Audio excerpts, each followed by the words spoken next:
guys, welcome again to the Kapinga family. So I just want to tell you, please to like this video and share it with somebody. It might help, because I know that the information in this video, they are going to help someone. So please do like, share and subscribe so that I can continue to give you guys information. So as I promised in my last video, I said I was going to talk about healthcare professionals in Canada. So if you are a healthcare, if you are a nurse, or if you are even a physician, a doctor, this is the right time for you to move in Canada, because Canada needs healthcare workers. They need healthcares, they need nurses, they need physicians. Like, they need these people because of the aging population of Canada. So what I want to say before I start this video is, if you want to start your journey to go to Canada, you need to be patient, and some of the process that you are going through are going to need money. You're going to need money to be able to process your papers, but you also need to be very, very patient. It's not something you start today and you have it tomorrow. It requires a lot of patience, just like any other thing that is real. Everything that is real actually requires patience. Okay, so let's start. Where do you start if you are a healthcare worker, if you are a nurse, if you are a doctor and you are from Africa? Where do you start? If you are from Europe, where do you start? So I'm going to now talk specifically for the nurses. If you are a nurse, you might want to start with the NNS. NNS is the National Boarding of Nursing in the whole of Canada except Quebec. So what you do is you open up a file with them, and then they will ask, they will send you their files that you are going to download. Those files or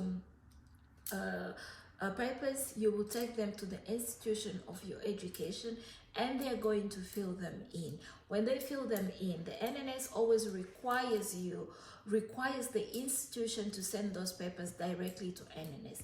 But as we know, this takes a long time. So if you don't want this to take a long time and you want to have control yourself, what you can do is take the papers to the school, so to the institution, to the college of university where you did your nursing, and let them fill them in, and then close them in an envelope and hand them over to you, and then you can post them yourself. But there has to be a stamp of the school at the back of the envelope. I found out that was like the easiest way and the fastest way. What you also need is experience. Like where you are working at the moment, you also have to fill in the paper and then send it to NNS. You can do the same thing also with your employees. The other thing is where your nursing is registered. There is always a nursing board in every country that registers. Those people, they also need to fill in a certain form and send it back to NNS. Now, you can still do the same as the institution. Take the form, ask them to fill them in, put it in an envelope, stamp it at the back, and then post yourself. Like that, you're going to know that you posted them yourself. That's one thing. The second thing, you are going to have a tracking number of the latest, the track number of the latest that you sent yourself, and you can follow them up to see when they reach NNS. Now, before you start everything, NNS asks you to pay about $600. I know it's a lot of money, but it's worth it. So because Canada needs nurses and they need healthcare workers, even if the NNS does give you something they call incomparable, which means your education cannot be compared to the Canadian education. Nothing says that when you apply to the province, they will not give you a better outcome. You know, the provinces give actually a different evaluation. Sometimes you can get a not comparable to the from NNS, and then get a positive answer from the nursing boarding that you are applying to. Let's say if you're applying to the province of Ontario, or you're applying to the province of British Columbia, they have some assessment that you might go through. If the assessment is good, then you can be allowed to work as a nurse. In the worst case scenario, even if you're not allowed to work as a nurse, you can still be allowed to work as a healthcare. And if you're not allowed to work as a healthcare, or you can be allowed to work as an LPN, but which is a practical nurse, which is something a bit different from the registered nurse.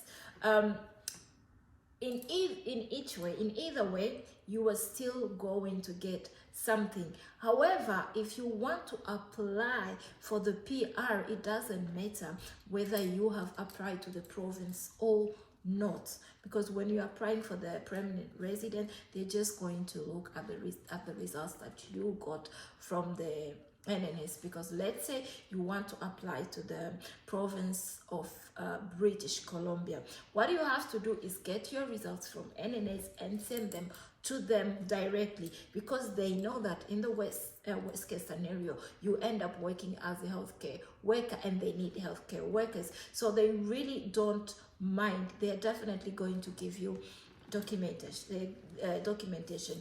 You have a right to apply your permanent residence. So this is like something very interesting and very important if you are a healthcare worker and you just like want to move to Canada. Are you from Africa? If you're from any other country, this will apply to you. And if you come from an English or French speaking country, that will be even much easier, because it means you will not have to translate any paper that you send to them, because NNS accepts papers in French or English. Now you're saying I'm a healthcare worker, how do I do? Well, this applies to you as well. If you're a healthcare worker, you're still going to need an assessment to look at your education. When you do that, the assessment to look at your education, that will give you an assessment, and once you have that assessment, you can still apply as well. The second thing I want to tell people is, you are like, I still want to go to Canada. I am not a nurse, I'm not a healthcare worker, but I want to be one. You can still apply for a study permit to come in Canada and study healthcare. It's about some courses take about 6 months, some courses take about 9 months. It all depends. Some schools are cheaper than others, but that is also a possibility. You can come as a student in Canada and then still apply for your permanent residence. Especially if you come to study healthcare, you're definitely going to get a job, and after your studies you can apply for a permanent resident. The studies of healthcare, they are not as expensive as other studies like nursing. It's a 4-year program and you will need to pay a lot of money. But if you just apply to come and study as a healthcare worker, the studies are just they're less than 1 year and they are cheap. So if there's anything that wasn't clear in this video, please do comment below so that I can make it clear in my next video. I'm still waiting for the reply of my NNS. After I get my reply from the NNS, then I'm going to make a video on how the whole process took. But I started in June, so it's almost about 5-6 months that I am still waiting. But this doesn't actually have anything to do with NNS. It has more to do with the country where that I come from, which is Belgium. They're making things a bit hard for me. They're not sending the papers the way they should. So please like the video, share and comment this video, and do subscribe so that I can make more videos. Bye for now.